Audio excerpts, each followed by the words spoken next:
में वहाँ की जो प्रजा है गीत गाती थी और अपना समय बिता रही थी। धीरे धीरे समय बीतते जा रहा था। कुछ दिनों के बाद में क्या हुआ, जो यादराउड राजा की रानी है सोना रानी, वो प्रकृति की कृपा से गर्भवती हो जाती है। कैसे? गर्भवती भई है महारानी,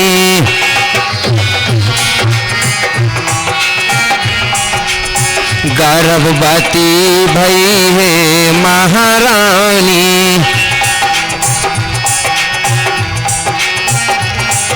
तब ही प्रसन्न भई है राजा रानी,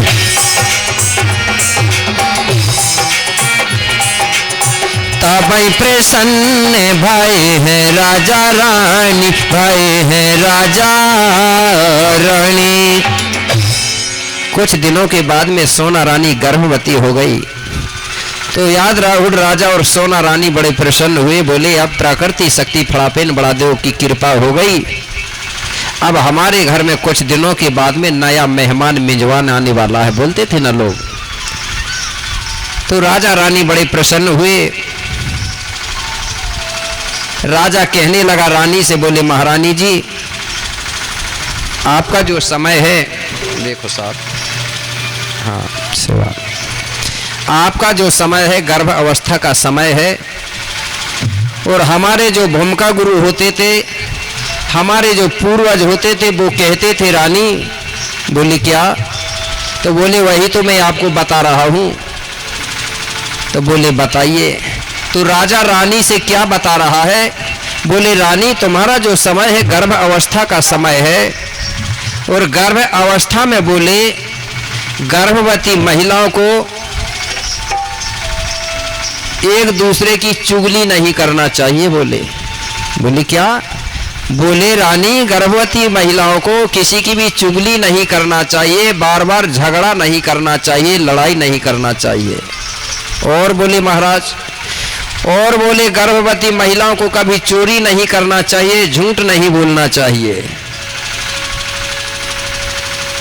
और बोले महाराज, बोले गर्भवती महिलाओं को अच्छी ज्ञान की बात सुनना चाहिए। बोले तो बोले इससे होता क्या है?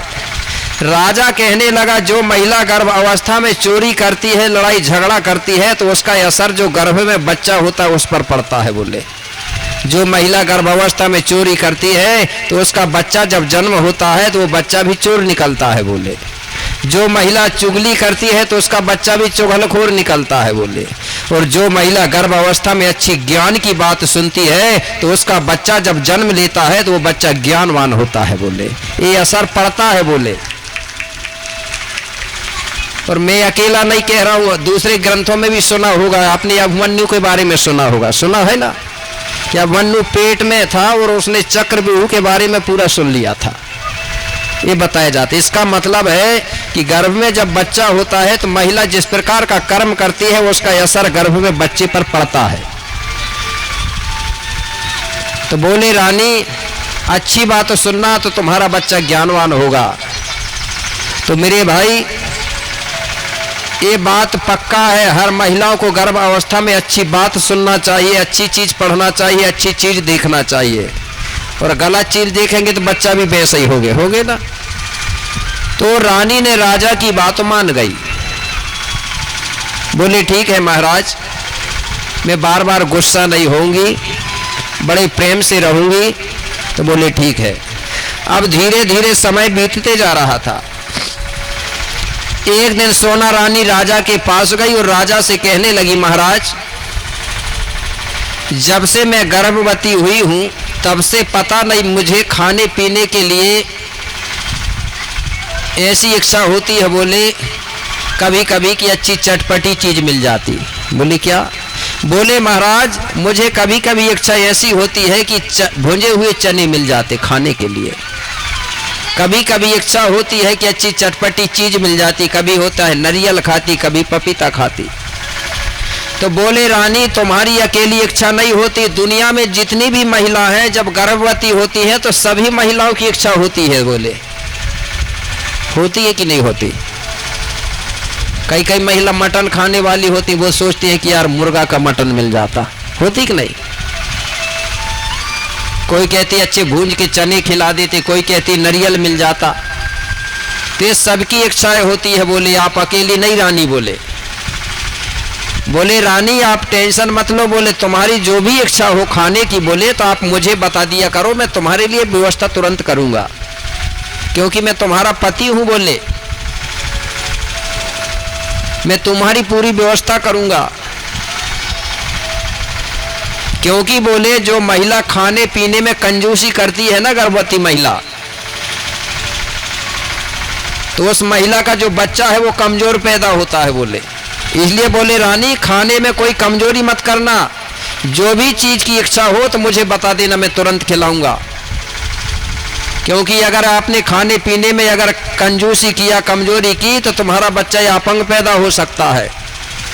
आज भी बोले जो महिला गर्भावस्था में जिसको खान पान में ध्यान नहीं दिया जाता है, वो महिला का बच्चा कमजोर होता है। और वो महिला बोले कई कई जगह देखा हूं, बोले मैंने, वो महिला माटी खाती है। बोले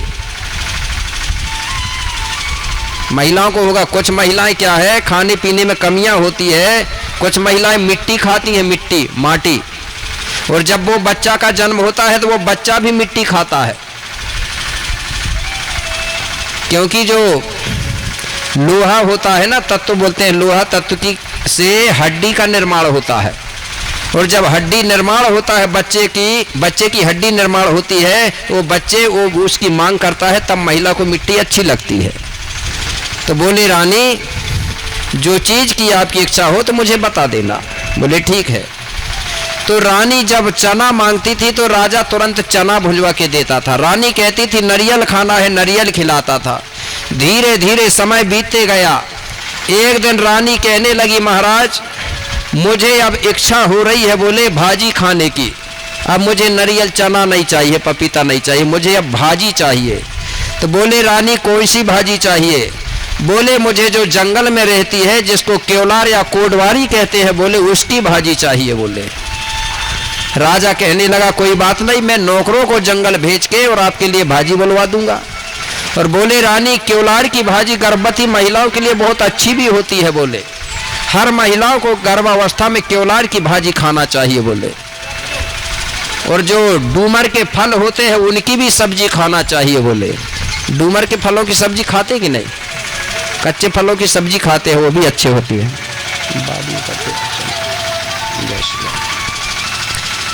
इस प्रकार से राजा रानी को कह रहा है। बोले ठीक है।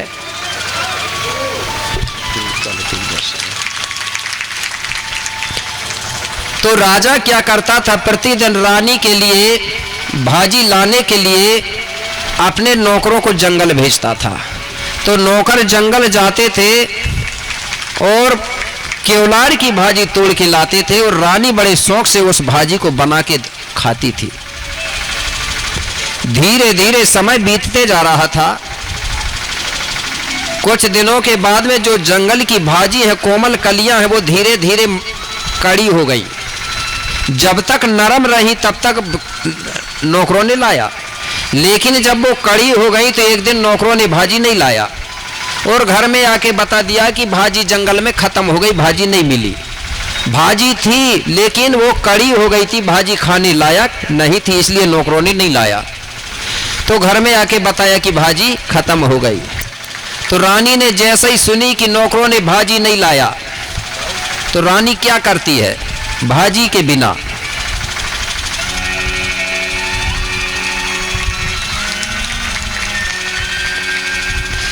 जिस दिन सोना रानी के लिए भाजी नहीं लाए तो उस दिन हुआ क्या? अरे जिस दिन सोना रानी को, हाँ जिस दिन सोना रानी को हाँ भाजी नहीं मिल पाई है,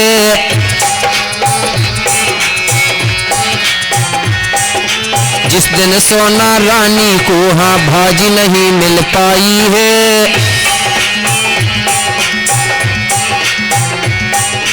उस दिन सोना रानी ने हाँ, उस दिन सोना रानी ने हाँ भोजन तक ना खाई है, उस दिन सोना रानी ने हाँ भोजन तक ना खाई है, भोजन तक ना खाई है।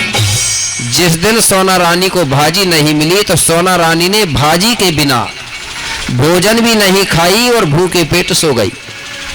अब भूखे पेट सो गई, भूखों के कारण सोना रानी को रात को नींद नहीं आ रही थी। अब रानी रात भर सोचती रही कि कब सुबह होगा और मैं अपनी गांव की सखी सहेलियों को बुलाऊंगी और मैं खुद भाजी के लिए जंगल जाऊंगी। बड़े मुश्किल से सोना रानी ने पूरी रात बिताई और जब सुबह हुआ तो सोना रानी ने तुरंत अपनी गांव की सखी सहेलियों को बुलाई और सखी सहेलियों से कहने लगी, बहन कल हमारे यहाँ नौकरों ने भाजी नहीं लाया, इसलिए भाजी के बिना मैंने रात को भोजन भी नहीं करी और भूखे पेट सो गई। रात भर मुझको नींद नहीं आई, इसलिए बहन सुनो, तुम मेरे साथ अभी तैयार होके जंगल चलो, हम भाजी तोड़ के लाएंगे तब मैं खाना खाऊंगी। तो कैसे बता रही है रानी? बोले सुनो, अरियो बहन भाजी बिना जिया नहीं माने, भाजी बिना जिया नहीं माने, जिया नहीं माने बहन जिया नहीं माने, जिया नहीं माने सखी जिया नहीं माने, संग चलो री तुम्हें भाजी के लाने, संग चलो री तुम्हें भाजी के लाने, संग चलो री तुम भाजी के लाने, हाँ भाजी के लाने, हाँ भाजी के लाने। रानी कहने लगी, भाजी के बिना मेरा जिया नहीं मान रहा है, इसलिए तुम जल्दी चलो। सखी सहेली कहने लगी, रानी बात तो ठीक है लेकिन हमारी बात तो सुनो। बोले क्या? बोले रानी तुम्हारा जो गर्भ का समय है लगभग पूरा होने वाला है, इसलिए तुम मत जाओ, घर में ही रुको। बोले हम जाके भाजी तोड़ के ले आएंगे, तुम घर में रहना। सखी सहेली मना करने लगी। रानी कहने लगी, नहीं बोले मैं भी साथ में चलूंगी, अगर तुम भी खाली हाथ आ गई तो। बोले इसलिए बोले मैं भी साथ में चलूंगी। सखी सहेली कहने लगी, रानी हमको डर लग रहा है क्योंकि तुम्हारा गर्भ का समय लगभग पूरा होने वाला है, अगर कहीं जंगल में धोखा हो गया कुछ हो गया तो। बार बार मना करती है सखी सहेली, लेकिन रानी ने बिल्कुल भी नहीं मानी, हट करके कहने लगी, नहीं बोले मैं भी चलूंगी, जो होना है तो हो जा। बोले भली मेरे भाई। सखी सहेली कहने लगी, रानी अगर नहीं मान रही हो तो बोले चलो मेरे भाई। अब सखी सहेली रानी घर से निकलती है जंगल की ओर और चलती चलते जैसे ही जंगल के किनारे पहुंची तो क्या हुआ? यही विधि जंगल को सब आई, यही विधि जंगल को सब आई, हरी हरी भाजी देखे हर साए, हरी हरी भाजी देखे हर साए, हरी हरी भाजी देखे हर साए, हरी हरी भाजी देखे हर साए। जंगल पहुंची, वहां जाके देखे तो ढेर सारे केवलार के पेड़ लगे हुए थे, भाजी लगी हुई थी। रानी ने जैसे ही देखी तो बड़ी प्रसन्न हुई और कहने लगी, बहन देखो कल बोले हमारे नौकर झूठ बोल रहे थे कि जंगल में भाजी खत्म हो गई, और देखो बोले ढेर सारी भाजी लगी है। बोले बहन देर मत करो, अब तुम जल्दी से भाजी तोड़ लो। तो बोले ठीक है। अब रानी वहीं खड़ी हो गई एक केवलार के पेड़ के नीचे और सखी सहेली इधर उधर बिखर गई और भाजी तोड़ने लगी। अब रानी एक पेड़ के नीचे खड़ी होकर देख रही थी। रानी ने सोची कि मैं भी तोड़वाऊंगी तो जल्दी हो जाएगा। अब रानी जिस पेड़ के नीचे खड़ी थी उसी पेड़ की डाली को पकड़ती है एक हाथ से और दूसरे हाथ से भाजी तोड़ती है। एक हाथ से डाली को नीचे की तरफ झुका लिया और दूसरे से भाजी तोड़ने लगी। और रानी का जो गर्भ का समय था वो भी लगभग पूरा ही होने वाला था। तो जिस डाली को रानी ने पकड़ के नीचे की तरफ झुका रही थी, अचानक वही डाली टूट जाती है। जैसे ही वो डाली टूटी मेरे भाई, तो रानी के दोनों पैर फिसल गए और रानी पेट के बाहर गिर जाती है। कैसे? अरे टूटी अचानक तभी डरैया डरैया डरैया डरैया डरैया मोरे भैया।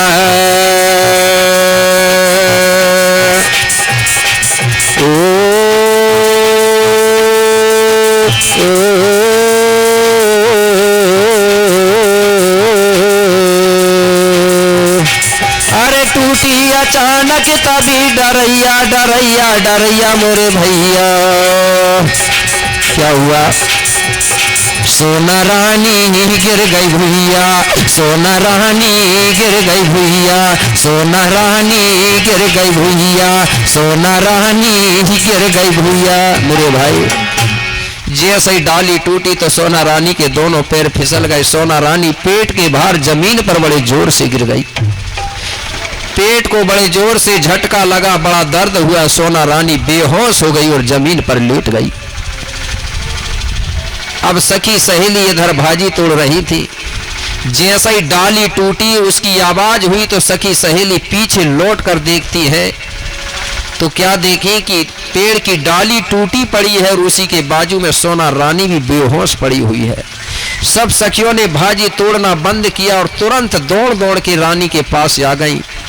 रानी को देखी तो घबरा गई, बार बार रानी से बोलने लगी, लेकिन रानी ने बिल्कुल नहीं बोली। सब सखी सहेली घबरा गई, आंखों में आंसू आने लगे, मन ही मन कहने लगी, इसलिए तो हम कह रहे थे कि रानी मत जाओ, लेकिन रानी ने भी बिल्कुल नहीं मानी। अब क्या करें? अब इधर जंगल में कोई कपड़ा नहीं है, बिछाने के लिए कोई बिस्तर नहीं है। मेरे भाई, सब सखी सहेलियों ने क्या किया, जिसने जितना भाजी तोड़ा था वो अपनी झोली से निकाली और भाजी की कोमल कलियों से बिस्तर लगा दिया, सेज बना दिया। और सखी सहेलियों ने रानी को उठाया और जो भाजी की कोमल कलियों के बिस्तर था उसमें रानी को सुला दिया। सुलाने के बाद सब सखी सहेली आस पास बैठ गई और प्राकृतिक शक्ति फड़ापेन बड़ादेव से प्रार्थना करने लगी, हे जल देवता, हे वायुदेव, अग्निदेव, आकाश देव, हमारी रानी की रक्षा करो, हमारी रानी को कुछ नहीं होना चाहिए। इस प्रकार से आसपास बैठ गई और प्रकृति से प्रार्थना करने लगी। लेकिन हुआ क्या मेरे भाई, क्योंकि प्राकृतिक शक्ति फड़ापेन बड़ादेव वो किसी के बस का नहीं है। मैंने पहले दिन बताया था, बड़ादेव कौन है? प्रकृति है, धरती, जल, वायु, अग्नि और आकाश, ठीक है ना। ये फड़ापेन शक्ति है। ये 5 देवता किसी के बस में नहीं होते कि हो जाते हैं बस में। अगर इनको हम बस में कर लेंगे तो इनको हम बड़ा नहीं बोलेंगे, छोटे हो जाएंगे। फिर इनकी प्रार्थना करने लगी, लेकिन हुआ क्या मेरे भाई, थोड़ी देर के बाद में मौसम बदलने लगा कि जोर जोर से हवा चली और होने लगी है अंधियारी और काले काले बादल छाए, आज मेघ गरज रहे भारी। तुरंत मेरे भाई जोर जोर से हवा धुंध चलने लगा। आकाश मंडल पर काले काले बादल छा गए, मेघ गर्जना करने लगा, बिजली चमकने लगी, पूरा वातावरण जो है डरावना सा हो गया। ऐसा लगने लगा कि थोड़ी देर में वर्षा होगी, पानी गिरेगा। यह देख करके सब सखियां और घबरा गईं कि हे बड़ादेव, अब क्या होने वाला है। और उसी समय में हुआ क्या मेरे भाई कि बिजली कड़की जोर से और छाई है घोर आवाज, और उसी समय मां सोना ने आज जन्मी कन्या नवजात। उसी समय बड़ी जोर से बिजली चमकती है और कड़कती है। बिजली के कड़कने से घना घोर आवाज हुआ और सोना रानी के कान सुन्न पड़ गए, और बिजली चमकने से सोना रानी के आंख चकचौंधिया गए। सोना रानी घबरा गई।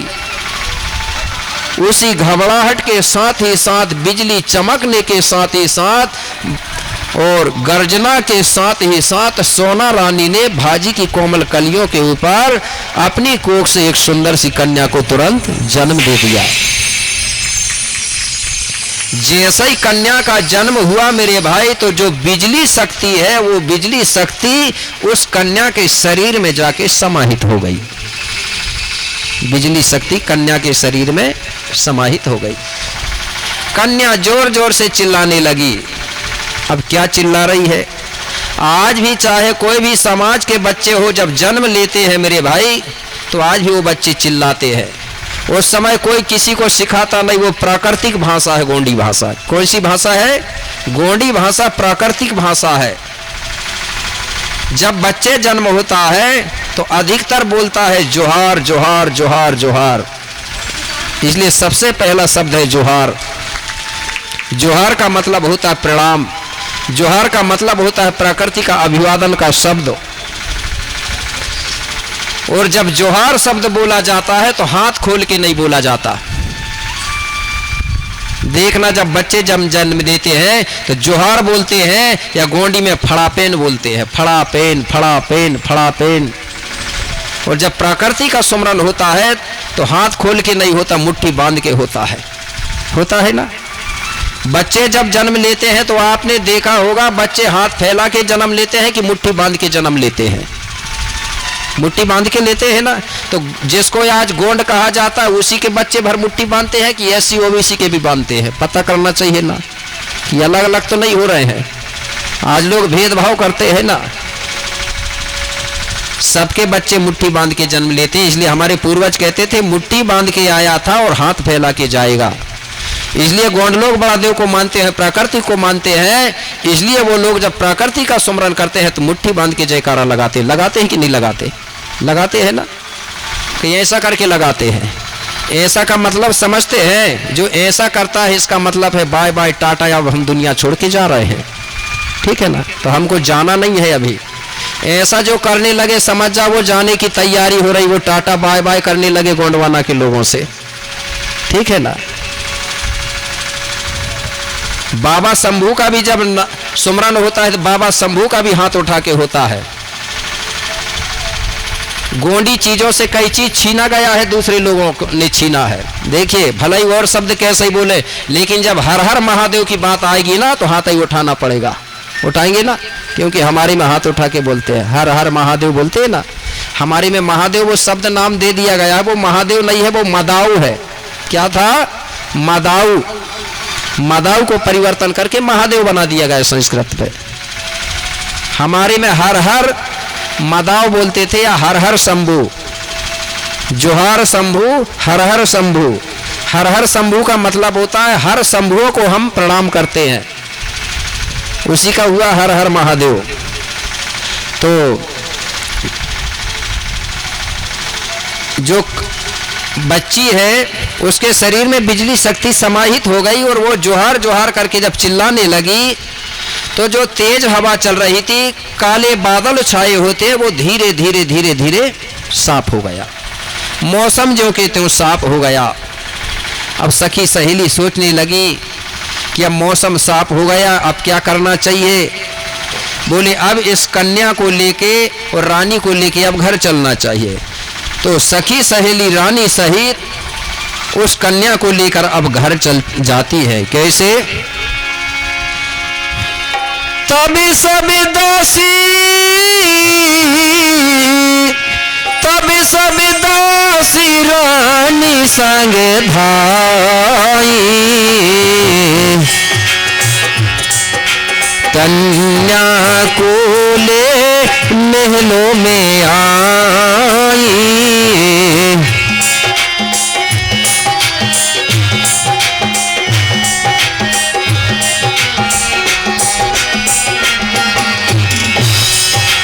तब सब दासी रानी संग धाई, कन्या को ले महलों में आई। सब सखी सहेली रानी सहित उस कन्या को लेकर के महलों पर पहुंची और याद राहुल राजा से सारा समाचार सुनाई। याद राहुल राजा बड़ा प्रसन्न हुआ, कहने लगा पहले पहली संतान है और वो भी कन्या है, मतलब मेरे घर में बोले देवी शक्ति का अवतार हुआ है, ऐसा उसको लगा, बड़ा प्रसन्न हुआ। तो याद राहुल राजा ने क्या किया, सबसे पहले अपनी बेटी का जन्म संस्कार करवाया। तो मैंने कल लड़का के बारे में बताया था, उसी प्रकार से संस्कार होता है, ठीक है ना। अब डबल बार बताऊंगा तो फिर दिक्कत है, ठीक है ना। अब एक ही बात को तो मुख्य चीज बता दूं, सबसे पहला जो संस्कार होता है बच्चे का, जिसको गोलेर चखाना या मीठा पानी चटाना बोलते, एक किया गया। ये बात मैंने कल बता दिया हूं, ठीक है। जैसे लड़का में होता है वैसे ही लड़की में होता है। जब तक लड़का या लड़की 5-6 दिन के नहीं होते, मतलब जब तक हमारा नरा नहीं गिरता, नेरवा जो बोलते हैं आप लोग, ठीक है, जब तक नहीं गिरता तब तक हमारा घर अशुद्ध माना जाता है। ये भी कल बता दिया। ये काम होने के बाद ही हमारा घर शुद्ध होता है, जिसको हम बोलते हैं छठी बोलते हैं। इसके बाद फिर घर शुद्धिकरण होने के बाद फिर नामकरण होता है। तो नामकरण हमारी संस्कृति में 12 दिन में होता है। कितने दिन में करना चाहिए नामकरण? 12 दिन में। छठी के पहले नाम नहीं रखना चाहिए, क्योंकि वो समय हमारा घर अशुद्ध होता है, अशुभ होता है, और नाम रखना एक शुभ मुहूर्त होना चाहिए, ठीक है ना। जब घर अशुद्ध है तो कैसे शुभ काम करोगे आप? नामकरण कैसे कर लोगे? नाम रखना शुभ होना चाहिए ना, शुद्धिकरण में। तो 12 दिन में हम लोग नामकरण करते हैं, जिसको कुछ लोग बारसा भी बोलते हैं, परोल शोभनी भी बोलते हैं गोंडी में, मतलब नामकरण। अब नाम कैसे रखना चाहिए? हमको किसी से नाम पूछने की जरूरत नहीं है, कोई मतलब कोई नहीं तो पंचांग दिखवा रहे हैं, ये दिखवा रहे हैं, वो काम नहीं है हमारा, ठीक है ना। हम सब लोग बैठ कर के विचार मंथन कर सकते हैं कि इसका जन्म हुआ है बोले सोमवार के दिन, महीना कौन सा है, तिथि कौन सी है, इसके आधार पर नाम रख सकते हो। नहीं तो हमारे अधिकतर लोग तो पेड़ पौधों के आधार पर नाम रखते थे, चंदा सूरज के आधार पर नाम रखते थे। कैसे रखते थे? आज भी नाम मिलते हैं। मैंने बताया था ना, अगर किसी की माँ जंगल गई है, जंगल में अगर बच्चा पैदा हो गया तो नाम रखते थे, बोले इसका जन्म तो जंगल में हुआ है, इसका नाम रख दो जंगलो भाई, रख दिए जंगलो। लड़का हो गया तो नाम रख दो बोले जंगल सी। किसी ने बोला बोले सोमवार को पैदा हुआ है, सोमनाथ नाम रख दो। लड़की हो गई तो सोमती बाई। बोले मंगल को पैदा हुई है, बोले इसका नाम तो रख दो मंगलवती। अगर बुधवार को पैदा हुई तो बोले बुधवार को पैदा हुई है, इसका नाम रख दो बुधियाबाई। तो वो इस प्रकार नाम रखते थे। आषाढ़ को पैदा हुआ तो आषाढ़ू लाल, लड़की हो गई तो आषाढ़ो बाई। ये प्रकृति से मिला के नाम रखते थे। तो सब विचार मंथन करने लगे। एक महिला कहने लगी एक काम करो, रानी बोले भाजी तोड़ने गई थी तो इसका नाम तो रख दो बोले भाजीवारी। और आज भी चलता है कुछ क्षेत्र में ये शब्द। एक महिला कहने लगी भाजीवारी नाम अच्छा नहीं लग रहा है बोले, तो बोले दूसरा बताओ कोई। सब विचार कर रही हैं। एक महिला कहने लगी इस बच्ची का, जिस लड़की का जन्म हुआ है, भाजी की कोमल कलियों के ऊपर बोले, इसलिए इसका नाम रखो बोले कलिया। क्या नाम रखो? कलिया। तो सब महिलाएं कहने लगी हाँ ये नाम अच्छा रहेगा, कलिया कुमारी नाम रखेंगे बोले। कलिया कली के ऊपर पैदा हुई है बोले, तो उसका नाम रख दिया गया कलिया कुमारी, कलिया बेटी। सब महिलाओं से पूछे, बोले ठीक है, हाँ बोले ये नाम बढ़िया है। तो सबसे पहले जो सोना रानी है वो अपनी बिटिया को कलिया बेटी करके पुकारती है। उसके बाद सब महिलाएं ताली बजाती हैं और सब महिलाएं कलिया कलिया करके सब नाम लेना चालू करती हैं। तो हमारी संस्कृति में विचार मंथन करके नाम बता सकते हैं, लेकिन सबसे पहले नाम लेके जन्म देने वाली माँ पुकारती है, नाम लेके बच्ची का। उसके बाद महिला क्या करती है, ताली बजा के खुशियां मनाती हैं। क्या बजाती हैं? ताली बजा के खुशी मनाती हैं। पहले की महिलाएं भी मनाती थी। मैंने तो ये भी देखा हूँ, अगर किसी के घर में बच्चा पैदा होता था ना, तो सियानी सियानी जो दाइयाँ हैं वो दौड़ दौड़ के जाती थी और ताली बजाने लगती थी। कई महिलाओं को ये भी देखा हूँ, जो पीतल की थाली होती थी ना, थाली बजाने लगती थी लकड़ी में और नाचती थी, बच्चा पैदा होता था तो खुशियाँ मनाती थी ताली और थाली बजा के। आज आप लोग बजाते हैं क्या ताली थाली? नहीं बजाते। और बीमारी भगाने के लिए कुछ दिनों पहले बजाते थे। पहले के गोंड लोग बच्चे के जन्म में ताली और थाली बजाते, और अब के गोंड लोग बीमारी भगाते थे। भगाते थे ना, याद नहीं आई क्या? उल्टा हो गया। तो खुशियां मनाया गया कलिया बेटी के नाम पर। तो कैसे खुशियां मनाई गई? कलिया दाई के नाम पे एक गीत आपको सुनाने जा रहा हूं, और उस गीत के बाद में समय हो चुका है, उसके बाद में इंटर होगा थोड़ी देर के लिए, ठीक है? कल कोपार बाबा का जन्म हुआ तो सबने नाचा, नाचा ना, मतलब लड़का के जन्म में सबने खुशियां मनाई, तो लड़की के जन्म में भी मनाना चाहिए। अगर जो नहीं नाचेगा और खुशियां नहीं मनाएगा तो मैं समझूंगा कि आप लड़का लड़की में भेद कर रहे हो, ठीक है ना? हमारे गोंड समाज में लड़की हो चाहे लड़का, दोनों को बराबर सम्मान देना चाहिए। नहीं तो लोग कहते हैं लड़का को पढ़ाएंगे लड़की को नहीं पढ़ाएंगे। जब लड़की को नहीं पढ़ाएंगे तो बहू अनपढ़ लाओगे क्या? इसलिए लड़का हो चाहे लड़की, दोनों को बराबर शिक्षा होना चाहिए, दोनों को बराबर सम्मान मिलना चाहिए, ठीक है? तो बोलिए कलिया दाई ना।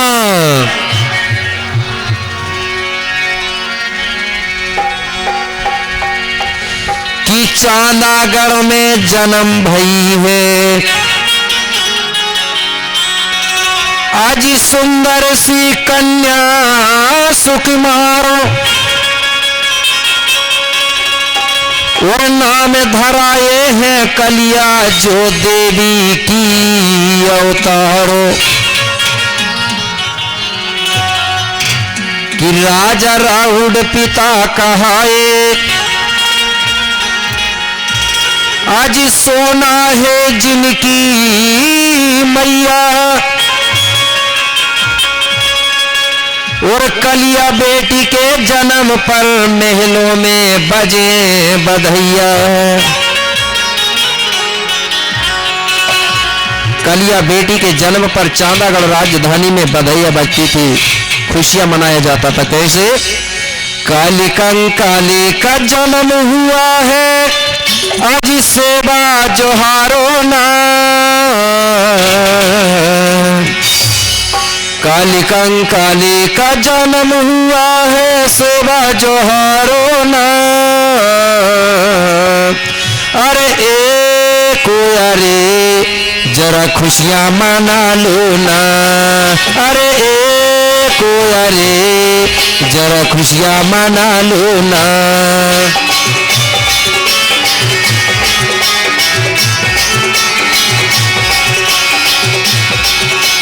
काली कंकाली का जन्म हुआ है सेवा जोहारो ना।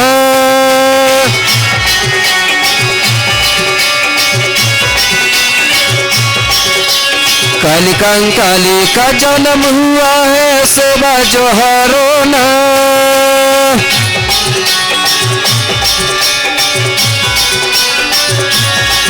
अरे जरा ताली बजाओ ना,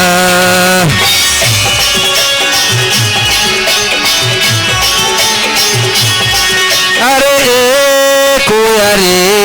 जरा खुशियां मना लो ना।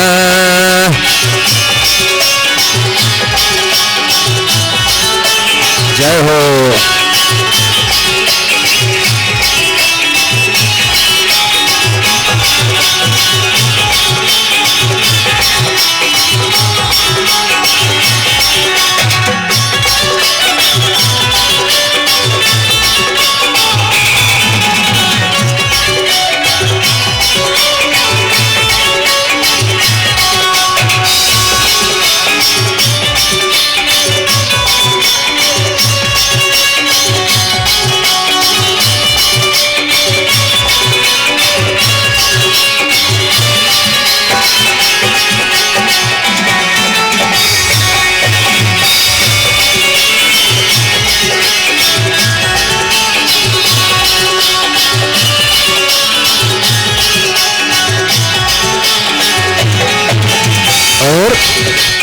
चांदागढ़ में जन्म लई है शक्ति की अवतार।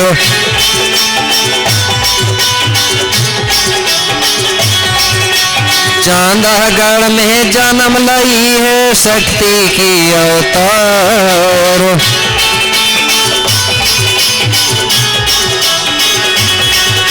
राजा रानी खुशी मना रहे मिलके सब परिवार।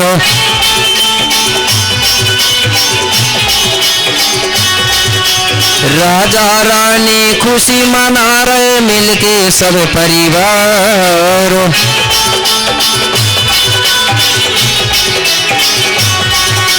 हिल मिल के सब नरवर नारी सेवा जोहारो ना।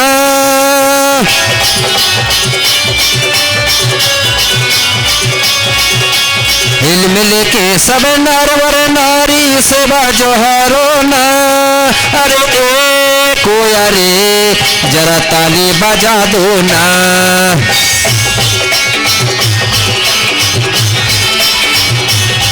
अरे ए कोया रे जरा ताली बजाओ ना।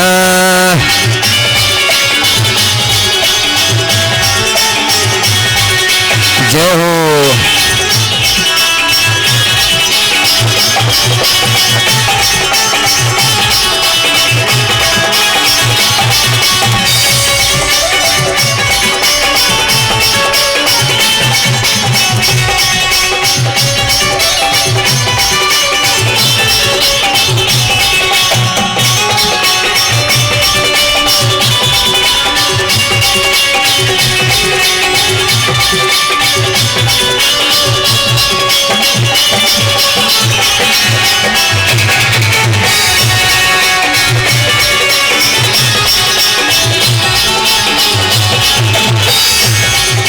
और चांदागढ़ के फिर जाहिल मिल दर्शन करने को जावे।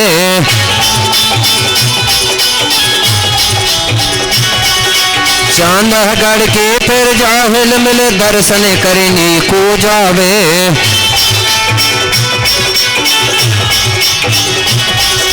बेटा काली के दर्शन करके जीवन सफल बनावे।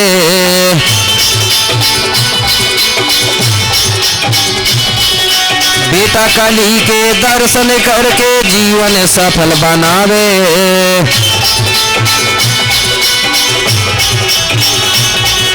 सभी सगा जन दर्शन कर रहे ना।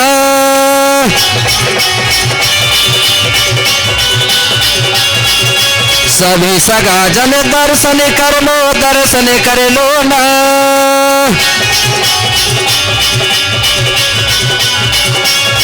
अरे ए कोया रे जीवन सफल बना लो ना।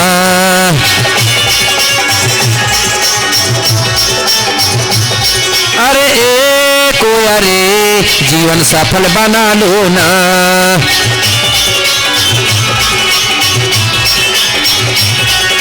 काली कंकाली का जन्म हुआ है सेवा जोहारो ना।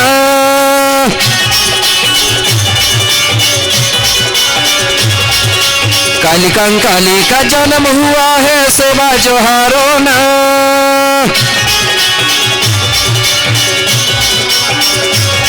अरे ए कोया रे जरा खुशियाँ मना लो ना।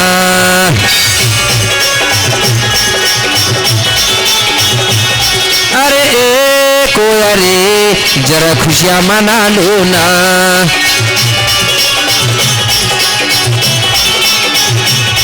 जरा खुशियाँ मना लो ना।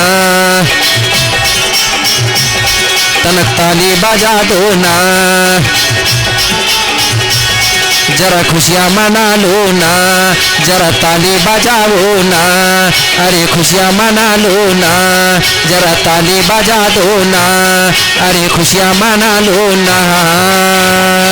बोलिए कली कंकाली दाई ना।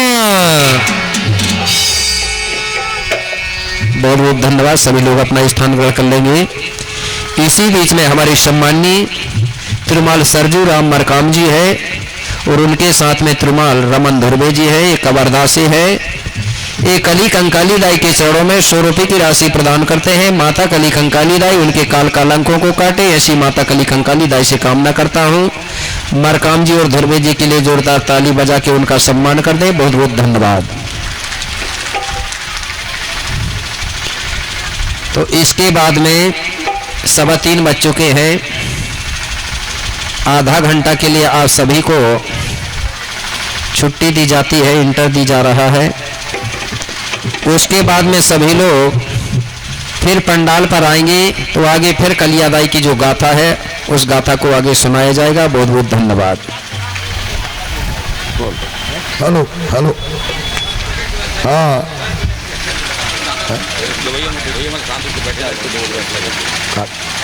हाँ, इसी बीच में हमारे सम्मानित सिराती छेदैया जी पुजारी है, लक्ष्मी छेदैया जी, हस्ते छेदैया जी और धार्मिन छेदैया जी, दिलीप छेदैया जी, भुवनेश्वरी छेदैया जी, गोविंद छेदैया जी, अंजलि छेदैया जी, जामनी छेदैया जी और ऋतु छेदैया, ललिता छेदैया, रजनी छेदैया, संदीप छेदैया, पुरुषोत्तम छेदैया सभी मिलकर के छेदैया परिवार से 100 रुपये की राशि प्रदान करते हैं। माता कली कंकाली दाई उनकी कामना को पूर्ण करे, कालंकों को काटे, ऐसी कामना करता हूँ। बहुत बहुत धन्यवाद। Hello hello. हाँ, श्री भुवनलाल सिंघराम जी, प्रधान पाठक, शासकीय प्राथमिक शाला नवा गांव टिकैत, पंडरिया, जिला कबीरधाम, छत्तीसगढ़। आप माता कली कंकाली दाई के श्री चरणों में 100 रुपये का भेंट दिए हैं। आपको माता कली कंकाली दाई आपके कुल परिवार को सदैव सुखी रखे। देवना सेवा। हाँ, जितने भी माता शक्ति पितृशक्ति हैं अपने अपने स्थान में बैठे रहेंगे। या जैसा भी है छुट्टी हुआ है उसमें प्रक्रिया होती है नहीं। लघु शंका वगैरह जाना होता है तो निपट करके आइए। हाँ। आप लोगों के लिए पैकेट व्यवस्था है, लंच व्यवस्था है, कहीं नहीं जाएंगे, बैठे रहेंगे। भूल जाऊंगा मैं, लिखना पड़ेगा। हाँ, इसी बीच में राजकुमार मंडावी जी हैं सालिया से, उनकी ओर से 50 रुपये की राशि माता कलिया दाई के चरणों में अर्पित की जाती है। माता कली कंकाली दाई उनकी मनोकामना को पूर्ण करे। बहुत बहुत धन्यवाद। भूल जाता हूँ ना, कितना नाम देना पड़ेगा। हाँ, इसी बीच में हमारी सम्माननीय हेमलता मैडम जी हैं, उनकी ओर से 55 रुपये की राशि प्राप्त होती है। माता कलियादाई उनकी कामना को पूर्ण करे, कालंकों को काटे, ऐसी उनके लिए कामना करता हूँ। बहुत बहुत धन्यवाद। और इसी बीच में हमारी सम्माननीय समर छेदैया जी हैं, और ये क्या है भायुष का आयुष आयुष और ये बीरनपुर कला से हैं, उनकी ओर से 50 रुपया। माता कलियादाई उनकी कामना को पूर्ण करे। बहुत बहुत धन्यवाद। इसके बाद हमारे सम्मान